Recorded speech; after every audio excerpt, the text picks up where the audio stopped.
पवार भेट लांबणीवर। बुलेटिनमध्ये आपल्या सगळ्यांचं स्वागत। अमरावतीची उमेदवारी नवनीत राणांना जाहीर झाल्यानंतर त्यांनी भाजपात प्रवेश केला आणि त्या बोलतायत, पाहूया। कोठीकर दादा, दिनेश भाऊ आणि राजेश भाऊ सगळ्यांचे मनापासून मी खूप खूप आभारी आणि धन्यवाद आहे। आणि मी खूपदा हेच म्हटलंय की गेल्या 5 वर्षापासून काम करत असताना ज्या इंडिया घटक म्हणून मी गेल्या 5 वर्ष त्या केंद्रामध्ये रिप्रेझेंट करत असताना मोदीजींच्या विचारावर देशाला पुढे आपण कसे आणलं पाहिजे, ज्या पद्धतीने आमचे आदरणीय प्राईम मिनिस्टर काम करत आहे आणि गृहमंत्रीजी जे काम करत होते, त्याच विचारांनी मी गेल्या 5 वर्षापासून काम करत होती एनडीएचे घटक म्हणून। काही लोकांनी विचारलं की आता आपण एक इंडिपेंडेंट पासून एक पक्षामध्ये आले तर कसं। माझी विचारधारा कधीही वेगळी नव्हती।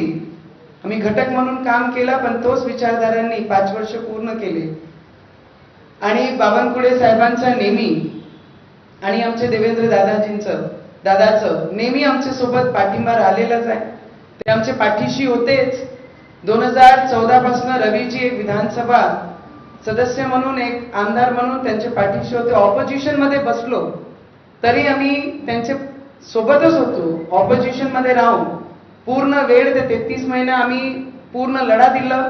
मोदीजींच्या विचाराला महाराष्ट्रामध्ये कुठेही दबू दिला नाही आणि ते नेहमी आवाज उचलत गेलो। ऑपोजिशन मध्ये असतानाही सुद्धा सोबत होतो आणि जेव्हा सरकार आली तेव्हाही आम्ही सोबत आहे, कारण विचारधारा एक असल्याने आम्ही वेगळे होऊ शकत नाही। आणि आज बावनकुळे साहेबांच्या हातून आज भाजप पक्षामध्ये आज माझा प्रवेश झाला, त्याच्यासाठी दादा आपला मनापासून खूप खूप धन्यवाद। आणि आमचे एक साधी कार्यकर्ता म्हणून, कारण स्वाभिमान मध्ये काम करत असताना गेल्या 12-13 वर्ष काम केलं। एक छोटे संघटनांनी एवढं मोठं एक आमदार घडवलं आणि एक खासदार घडवलं आणि त्याच्यानंतर एक मोठी पक्ष जेव्हा भाजप सारखं नॅशनल पार्टी आपल्याला जेव्हा साथ देते, तर मला वाटते की आपली मेहनत, आपला डेडिकेशन ग्रासवर काम करणारे लोकांना मोदीजी आणि भाजप आणि आमचे सगळे पदाधिकारी, आमचे बावनकुळे साहेब, देवेंद्रजी नेहमी त्यांच्या पाठीशी राहतात। हे त्यांनी